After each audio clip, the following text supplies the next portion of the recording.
ইউনূস সাহেবের আমলে যা কিছু ঘটেছে একটা ইনকোয়ারি করতে। এই যে আমাদেরকে দাসত্বর মধ্যে নিয়ে গেছে আমেরিকার, বা এই যে টিকা বাচ্চারা মারা যাচ্ছে, কেন এইগুলি কিনা হয় না, এইসব টোটাল।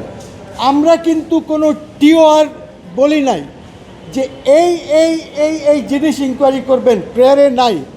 প্রেয়ারে শুধু আছে যে আপনি সরকার, আপনি একটা কমিশন অফ ইনকোয়ারি করেন এবং ইউনূস অ্যাডমিনিস্ট্রেশনের পুরাটা আপনি দেখেন যে উনি কী করেছেন না করেছেন। প্রাণ ফ্রুটো, সময় অসময় ফ্রুটোময়। টার্মস অফ রেফারেন্স কমিশনের কি হবে এটা সরকার ঠিক করবে। আমরা বলি নাই আমাদের পিটিশনে যে এই টার্মস অফ রেফারেন্স। তো আমি মনে করি অ্যাটর্নি জেনারেল সাহেব এসেছেন, উনি বলেছেন যে আমি একটু জেনে আসি, অর্থাৎ উনি ইনস্ট্রাকশনস দেবেন। Very good, fair enough. আমরাও চাই যে উনি ইনস্ট্রাকশনস নিয়ে আসুক, এবং যদি ওনারা সরকার মনে করে যে না কোনো ইনকোয়ারি আমরা করব না, আপনারা দেখবেন, জনগণ দেখবে, এটা আমার করার কিছু নাই। তবে যে প্রশ্নটা করেছেন উনি আমার কাউন্সিলকে, সেটা হচ্ছে যে অভ্যুত্থান না তাহলে কি?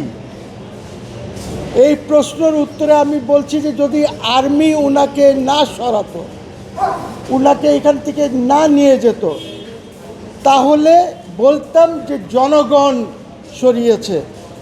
আর্মি তো রাস্তা খুলে দিয়েছে জনগণের জন্য, ব্যারিয়ার সরিয়ে দিয়েছে। আমি শেখ হাসিনা সরকারের পক্ষে বলছি না, আমি তো ওনার বিরুদ্ধে, আপনারা জানেন আমার অনেক ভিডিওস আছে, ফেসবুক পোস্ট আছে, সব কিছু আছে।